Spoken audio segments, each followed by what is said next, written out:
हर महादेव, अल्लाहू अकबर।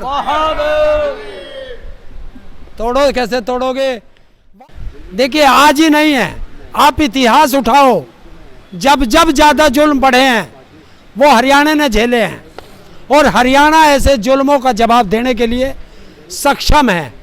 वहां लाठी चार्ज किया गया, उसके 15 या 20 मिनट बाद पूरा हरियाणा जाम कर दिया गया है। जब जब किसान का खून दिखाई देता है, किसान का हौसला 1000 गुना बढ़ जाता है। जब तक किसान के खून नहीं निकलता तब तक किसान तो सुस्त रहता है। वो क्या है कि केंद्र सरकार की एक नीति है कि इस सारे आंदोलन को समेटकर हरियाणा में शिफ्ट किया जाए, तभी हरियाणा के लोगों पर जुल्म ढा रही है सरकार कि किसान सारे वहां पहुंच जाएं।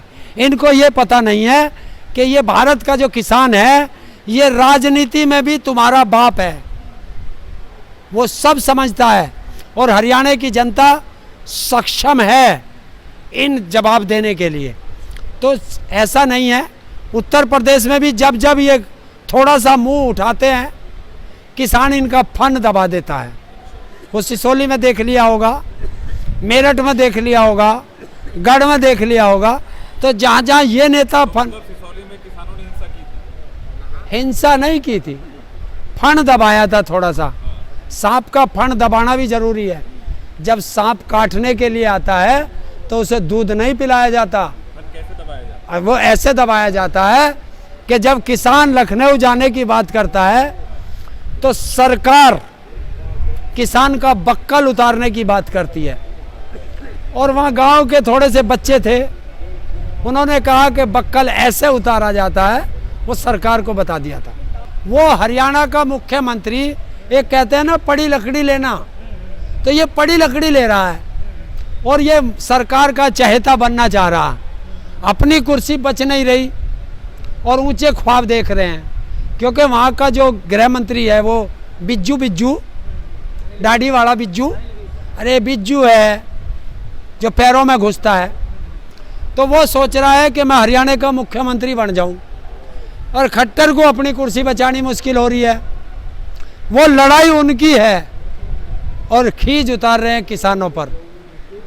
तो वो सरकार को दिखाना चाह रहे हैं, केंद्र सरकार को, कि हमारी पावर है, हम किसानों पे लाठी चार्ज कर देते हैं। देखिए जो हरियाणा में इन्होंने किसानों को छेड़ा है, ये सोते शेर को जगा दिया है।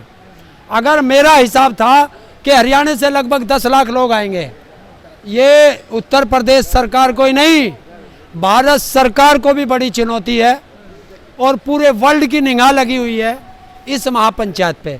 और जो 72 देशों में किसानों का हमारा संगठन है, वहाँ की सरकारों के भी निगाह है, और वहाँ के संगठनों की और किसानों की भी निगाह है इस आंदोलन पर। देखिए जो हमारा कातिल है, जो हमारा दुश्मन है, सबसे पहले उस दुश्मन को भट्ट में बांटना है। फायदा और नफा नुकसान वो बाद की चीज होती है, पहले दुश्मन को भट्ट में बांटो, आगे की रणनीति बाद में देखेंगे। और ये आने दो चुनाव का समय, चुनाव की घोषणा होने दो। अरे अभी तो सूतना बुनाई जुलाई से लट्ठम लट्ठा हो रहे हो, अभी होने दो तरह चुनाव की घोषणा। माहौल ये किसान है, जब 5 दिन 10 दिन के अंदर करोड़ों लोगों के महापंचायत कर सकता है, तो जब ये चुनाव में निकलेगा तो क्या माहौल बनेगा। चिंता मत करो, एक रात में उत्तर प्रदेश का नक्शा बदल देगा ये किसान। जब देश की आज़ादी की लड़ाई हुई थी, कितने लोगों की शहादत गई थी, क्या कोई बता सकता है नाम? भारत सरकार भी नहीं बता सकती। तो जब देश की लड़ाई में शहादत तो देनी पड़ती है। कौन कह रहा है विचलित नहीं है? 5 तारीख की जिस दिन से महापंचायत का ऐलान हुआ है, उत्तर प्रदेश सरकार के दस्त लग चुके हैं, और उसका पहला उदाहरण है कि योगी जी घुटनों पर तो आ चुके हैं, बस नाक रगड़नी बाकी है। और घुटनों पे आने का कारण है कि पराली का कानून वापस, किसानों पे हुए मुकदमे वापस, पराली पे लिया गया मुआवजा वापस होगा। और ये इस महापंचायत और इन किसानों की एकता की ताकत है।